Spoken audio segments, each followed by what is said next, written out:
I, 27, female, want to start this by saying I absolutely love my youngest sister, Catherine. I have no idea what has happened in the last few days that has caused her to completely change her feelings towards me. You see, I have been raising and taking care of my youngest sister, who is currently 24 years old. Ever since our parents passed away, I was just 19 years old and Catherine was 16 years old when our parents met with a car accident while driving back from church. We were heartbroken, to say the least. Not just because we had lost them, but also because the last time we spoke to our parents, we were all fighting. Our parents were extremely controlling since the time we were born, and being the eldest child, I was literally their scapegoat for everything. I was not allowed to wear certain colorful clothes or go out with open hair as my mother felt that it would attract boys. She would tell me how I needed to act like a girl all the time and would teach me things like to cross my legs while sitting and to not drink water directly from a bottle. I know how ridiculous this sounds, but believe me, this is what my mother was like. She would strictly check my appearance every time I had to step out of the house and would smack my hand with a ruler if I was not abiding by her rules. I remember once at a school fair, I wanted to wear a skirt just like all my friends had decided. I knew my mother would say no, so I decided to sneak my skirt into my backpack so I could later change in my school washroom and take pictures with my friends. Well, it turns out it was a huge mistake. Someone's parents, who also belonged to the church, spotted the four of us wearing skirts and complained about it to our parents. Suffice it to say, my parents were furious.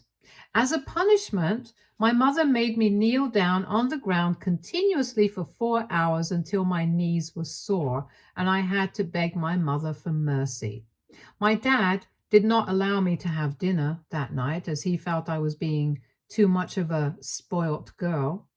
He told me that I was not allowed to be friends with those girls and that he would take away my bedroom door if I continued talking to those girls. I remember crying a lot in bed that night and wishing I had better parents. As you can imagine, because of this incident, I was so traumatized that I decided to stop being friends with those girls. I didn't want any trouble. I was afraid of making new friends and I didn't want to get in trouble later. My parents were also extremely obsessed with my grades. My mother would wake me up every morning at 5 so I could study before going to school.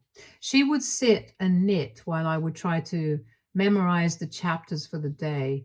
Sometimes she would quiz me from the book, and if I wasn't able to memorize, then she would slap me or threaten to not give me breakfast. This is why all throughout my high school, I had the perfect grade so my parents could then brag about it to their church friends. Things got even worse once Catherine was born. While I was treated poorly, my sister got the best from our parents. I don't know if it was because they were tired of monitoring me and cared less about her, or if they just liked torturing me specifically, but my parents were very different around Catherine. While I was beaten up for small things, they never raised a hand on her. At first, it became clearer. You see, my sister looks exactly like my mother, the same blonde hair, blue eyes, thin lips. My mother would always point out her features and tell everyone how beautiful her second child was.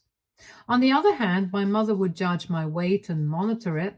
During high school, when I started putting on a bit of weight because I was depressed and I had literally nobody to talk to, my mother would poke and pinch my belly to get a reaction out of me. She would taunt me that I was too big and that when she was my age, she was the skinniest in her class, so I needed to lose weight too. Her words still haunt me to this day because I cannot imagine how my own mother could have talked to me that way. As a result, I was not allowed to eat certain food items after that, and she would cook my food without oil and salt in order for me to lose weight. The food tasted bland and was literally so bad, however, I could not even complain about it. However, Catherine had no such restrictions. Whenever anybody pointed out to my mother that I was intelligent and that I would go to great heights, she would find a way to bring the conversation to Catherine and would tell the person how her second child is so gorgeous and reminds her so much of herself on account of her beauty. This became a usual thing for her, and it made me feel really bad for my looks and weight as a child. Can you imagine how it feels to hear your parents constantly compliment one child just because they look similar to them, while I was made fun of for my weight? My mother would remind me every day that I needed to look presentable and beautiful if I ever wanted a husband in the future. Otherwise, I would remain an embarrassing spinster for life. When I was in eighth grade and my sister was in fifth grade, my mother started trying to convince Catherine to take part in a children's beauty contest. Now, Catherine has never been a confident child, hence, she was understandably apprehensive about walking and talking in front of an audience. She tried to refuse, but Mother was adamant. She assured Catherine that it was going to be fun. Turns out that Catherine won the contest, and I think this was the day that changed all our lives, perhaps for the worse. After this, my mother became obsessed with Catherine and would force her to take part in multiple beauty contests in a year. My dad would support this idea as well because they were winning cash prizes, which he loved. Catherine would sometimes tell me how scary and uncomfortable she felt during these contests, since there were a lot of grown men who would stand around the stage and ogle at them. Apparently, a few of those men would even approach our mother and encourage her to bring Catherine to various auditions, which my younger sister was not at all comfortable with. Clearly, this was all my mother's dreams, and she was trying to live vicariously through her daughter. I felt so bad for Catherine that I tried talking to my mother about it, but as usual, I was dismissed before I could even finish my point. My mother taunted me that I was just being jealous of my younger sister since I was not beautiful like her. One day, when I came back home from school, I found Catherine crying in our bedroom. Our dad was at work and our mother was out for groceries. She looked terribly upset, which made me concerned, so I asked her if something had happened to her. This is when Catherine starts recounting how a man she had seen previously in one of her beauty contests had been apparently stalking her at school. I was shocked when I heard her recount how the man had tried to approach her through our school fence and told her that he had always wanted to talk to her. This was an extremely disturbing situation, and I told her that she needed to tell our parents immediately. However, Catherine started to cry, and she told me that she was scared to do so because no one would believe her. I promised her that I believed her and that I would hold her hand while she recounted what she told me to our parents. To no one's surprise, when we told our parents during dinner that night, my dad looked at us nonchalantly while my mother told Catherine that she should be happy that she had a new fan. Our parents refused to take her seriously and told Catherine that she must be overreacting. It was impossible to argue with them, and Catherine looked defeated. Because our parents refused to believe Catherine, I decided to take the situation into my own hands. The next day, I told Catherine's homeroom teacher about how this strange adult guy was trying to talk to my little sister. She was as concerned as us and assured me that she would talk to the principal and they would investigate further. Turns out what Catherine said was true. So our principal decided to call our parents and alert them about this so that they could file a proper complaint with the police. However, our parents, instead of thanking the principal for telling them about this dangerous man, waited for us to come back home so they could shout at us. Mother told us how she was embarrassed that we had made a big deal about this and the people were calling them to inquire about it. Dad scolded us that because of what we did, people would now assume that they were not taking care of us enough. They shouted a lot at Catherine and told her how lucky she was to be this beautiful since she didn't have the brains to survive in this world. They refused to let us have dinner that night and sent us to bed hungry. I heard Catherine cry in hunger throughout the night. I felt so bad for both of us. However, the next day, Catherine stopped talking about it and did not want to have any conversation regarding the man. She told me that our parents were right and that she should have never told me in the first place. She also blamed me for going to the teachers about it and spilling the beans, since that further escalated the problem. Since this incident, Catherine stopped sharing a lot of things about her life with me. Although lucky for her, our teachers kept a sharp eye on her in case the man ever returned. She sort of blamed me for how things turned out with our parents. It's also important to note that my mother would constantly criticize me to my face and behind my back to Catherine, and I guess this made my younger sister respect me a lot less. She started to dislike me for being so different from her. When previously we at least had each other to share our secrets with, after the incident, she kept to her side of the room and seldom talked to me. Catherine went on to win more and more awards and made my parents very happy. She would closely monitor her food intake to make sure that she was not gaining weight and would judge me if I ever had a pizza or burger. As you can imagine, we did not remain close as I grew tired of her talking and behaving like our mother. She would even taunt me, just like our mother, to lose weight, even though I was never overweight to begin with. But in their minds, they expected women to look a certain way and hated me for looking different. When I started wearing glasses, she would sometimes tease me about how embarrassing it was for her to have an older sister who looked like me, and that her classmates would tease her about it. As much as I felt bad for myself, I felt bad for her too for turning into our mother. When I graduated high school, I could not wait to leave my house and finally be free at college. But it turns out my parents did not want me to pursue higher education. They started to tell me how they knew a nice church guy who was looking to get married, and that they had discussed it and felt that I would be perfect for him. Just out of curiosity, I asked them about who it was, and it turned out to be a 32-year-old guy they knew from church. I almost puked when I found out, and I could not believe the audacity my parents had to even think about this. My mother tried to convince me that being 18 was the best age for me to get married, and that I may not get such a good guy ever again. I vehemently refused and started applying to colleges so I could get out of the hellhole as soon as possible.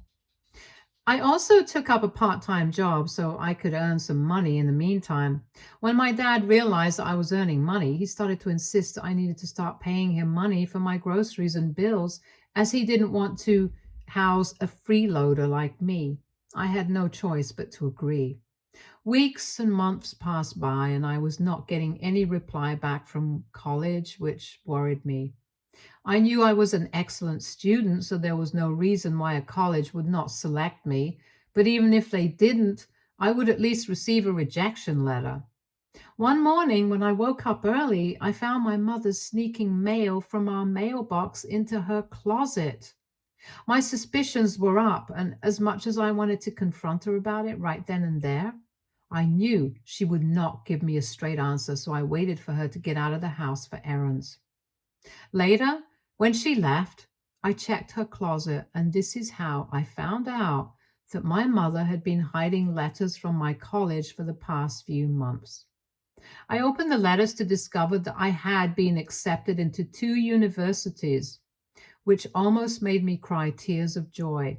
One of these universities was offering me a full scholarship as long as I could maintain excellent grades. I immediately called back the college number so I could accept their offer and agreed to send all my documents. That day, for the first time in a long while, I breathed a sigh of relief as I realized that I was finally getting out of this house.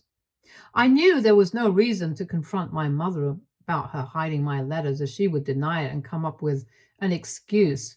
Hence, I kept my mouth shut until it was time for me to move away to college. Unfortunately, my mother found out that the letters in her closet were missing and immediately confronted me about it. She didn't even try to deny it, as she directly asked me if I had found the letters, and I replied yes. She then started to shout at me for going through her things and told me that I needed to drop this idea of going to college, as this is where girls go to get pregnant. I laughed, hearing how ridiculous she sounded, as she then continued telling me that I needed to find a guy and settle down, as nothing is more important for a woman than becoming a mother. I told her firmly that I had already been accepted into college with a full scholarship, so whether I liked it or not, I would be moving. She was furious that I was trying to rebel against her. Later, when Dad came back home, she complained to him about me telling him how I was trying to sneak off to college behind their backs. He joined my mother to shout at me and demanded that I call back my university and reject their offer. I refused. So then he told me that I needed to empty my bank account and pay him every penny I had saved up in the account to pay him back for taking care of an ungrateful child like me all these years. I told them that there was no way that I would give them any more of my money and that I had worked so hard to save up for college so I could survive on my own. This infuriated my dad, and he asked me to get out of his house. Now, these are words that no child would like to hear from their parents, but that was the reality for me. At the age of 18, I was kicked out on the streets. Throughout our fight, Catherine refused to speak up for me or offer me any help. I mean, I knew she could not do much, but I still thought that as my sister, she would have my back, but she clearly didn't. As a homeless person, I decided to reach out to my pastor for help. He was surprised to hear that my parents had thrown me out and immediately helped me get in touch with a local shelter. The shelter provided me with a temporary place to stay and connected me with resources to help me out. And despite how tough this was, I was still happy because I knew that this was just a temporary thing until I could go away to college. I continued to work and save as much money as I could throughout this time. My situation did not go unnoticed, and many people from our community reached out to our parents to shame them. My pastor gave them a stern talk about how terrible they were as parents. I guess this is why my parents must have started to feel guilty because they tried to get in touch with me and asked me to come back home. Dad told me that I would have to pay a small rent fee to him, but otherwise he was fine with me moving back home with him. I refused and told him that I would rather sleep in this shelter or on the streets than ever share a roof with him and mother. I stuck to my words, and in a few months, when I finally went away to college, I knew that our relationship was completely done. And this is why I had not talked to my parents in a year, and Catherine didn't have a phone of her own, as our parents refused to get her one. So I had no way to stay in touch with her. One night, I woke up to several calls from an unknown number. When I picked up, a nurse told me that our parents were in the hospital, and I needed to come down immediately. I asked them if Catherine was okay, and they told me that she wasn't in the car, but that she was badly shaken up. I had to take a bus to go back home, and it took me a few hours to reach the hospital. I guess Catherine was alone during this time because the moment she saw me, she screamed at me about being late and how selfish I was to not even be by our parents' side as they were dying. I tried to tell her how my college was quite far away and it's not like I could just fly here, but she wasn't ready to listen. Later, when we talked to the doctors, they told us that our parents were in critical condition and there was a high chance they might not recover. Hearing this, Catherine broke down crying while I held her and tried to be strong. I know I didn't have the best relationship with my parents, but I still didn't want them to die. Catherine was clearly a mess, and I did not know how to handle the situation alone. A few days later, our parents passed away in the ICU. All our parents' friends helped us organize the funeral and made sure to support us during this difficult time.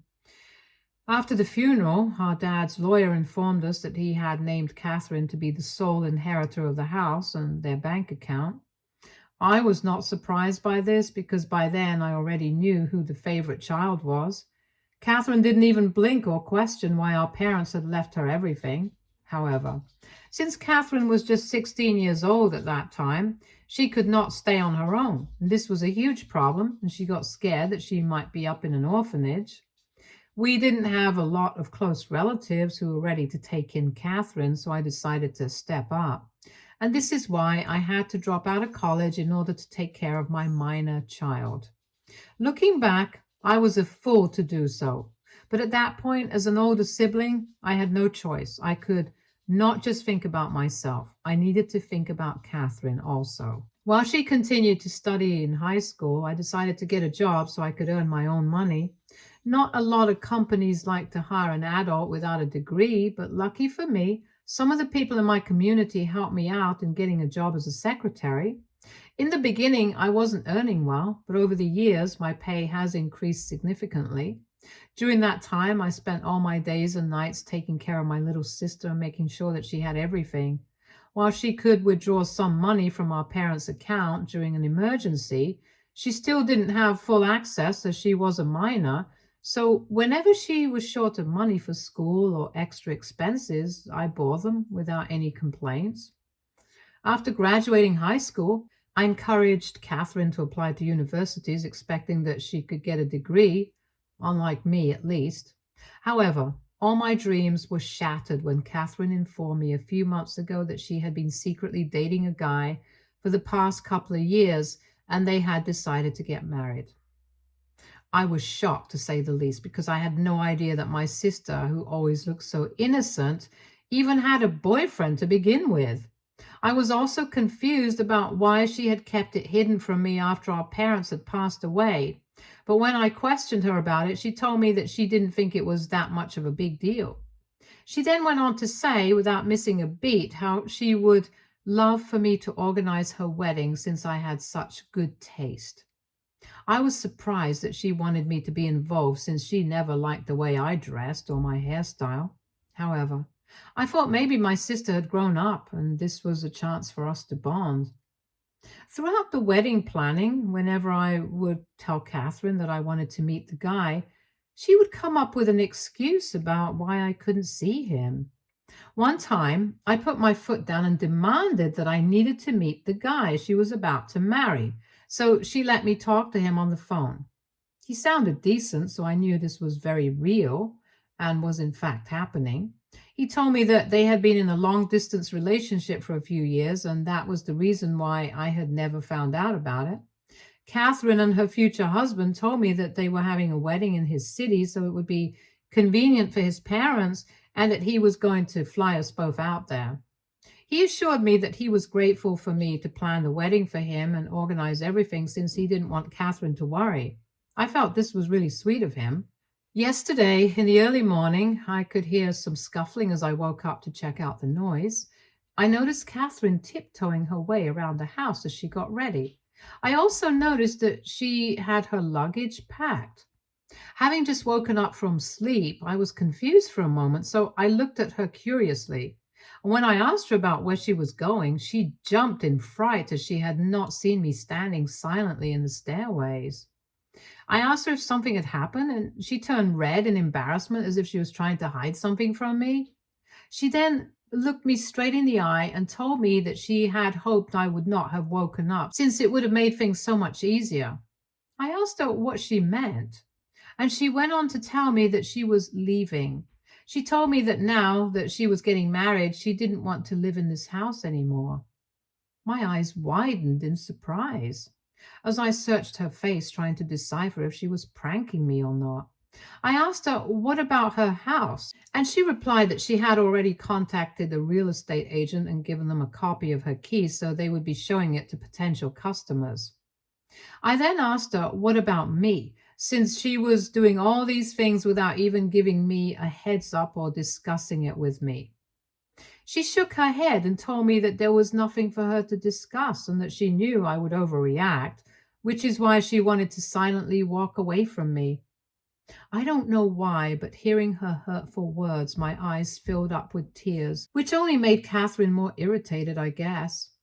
She continued to tell me how she had hated living with me all these years, and she never really considered me as her sister, which is why she didn't want her future husband to meet me.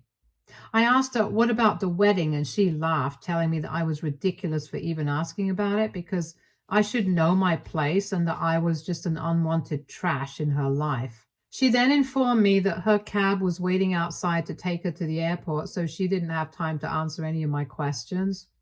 Before closing the door, she told me not to ever contact her again and that I should move out as soon as possible so that the house could be sold in time. After she left, I remember sitting down on the floor and just taking it all in. For a moment, I felt like I was in a bad dream, but this very much seemed real. I started to cry as my heart broke, knowing that my sister, the only family I had left, hated me as much as to discard me now that she was clearly done using me. I had given up my scholarship, degree, and dreams to take care of her, and she had tossed me aside like I meant nothing. In a fit of anger, I decided to call the wedding florist and singer to cancel their appointments. I had been paying for them as a gift to my dear sister, but now that I knew I wasn't invited, I felt no obligation to continue. I know my sister is in for a surprise since she won't be able to rebook them, especially the singer, who will likely get booked up. She's probably going to call and shout at me, but I don't care. I am so hurt by her betrayal. I just don't understand where I went wrong in my life. Did I do something to make my sister hate me so much? AITA for being petty and trying to get back at my sister after being uninvited from her wedding? Update 1. Hey guys, so I feel much better after reading all your stories. Thank you to everyone who reached out to me in my personal DMs to check in on me. I promise I am doing much better now that I know I'm not alone. To everyone asking as to why I sacrificed for my sister, I do blame myself. As the oldest, I thought this was what I was supposed to do. I think it would have been better for me to continue getting my degree, and Catherine should have lived at an orphanage, but now it's too late to regret. I feel like moping about my decision years ago is not going to change anything. Update 2. Okay, so as expected, my sister called me to yell at me for canceling her florist and wedding singer. At first, I didn't pick up her call, but after her persistently calling me, I decided to pick up. She told me that apparently I had no right to cancel them without at least giving her a heads up, and that she could have paid for them instead. I laughed and told her to never call me back again, as I had done exactly what she deserved. She continued to tell me how both she and her fiance think that I'm extremely selfish and that that is why our parents never loved me. Before she could speak further, I disconnected the call as I felt so pissed hearing her words and blocked her immediately. I have no idea how she has the audacity to be angry at me when she literally abandoned me and asked me to move out while I spent years of my life sacrificing and taking care of her. How can some family members be this ungrateful and vile? I'm just done with her. I don't care if her man brainwashed her or she has always been this way. She can do whatever she wants. I'm done. Update 3. Hey everyone. It's been several months since I last updated here. I just wanted to let you know that I moved out of my sister's place and I'm currently living in a rented apartment. I have blocked my sister from everywhere and she doesn't have my new address, so there's no way that she can ever disturb my peace. I have no idea about her life, but as much as I am angry with her, I wish her nothing but the best. A lot of you all pointed out to me how our parents are to be blamed for traumatizing both of us, and this is exactly why I don't hate my little sister, even after everything she put me through. I know she will get her karma, and when she does, it will be on her own. I'm concentrating on taking care of myself and focusing on my skincare and job. I have started to go out for mini self dates, which brings me a lot of joy. I've been reading self care books and joined the gym. I am mentally much better than I was a few months ago. I think I'm going to be just fine. Thank you to anyone who stuck by me through this wild ride. Stay tuned for more stories from our girl relationships.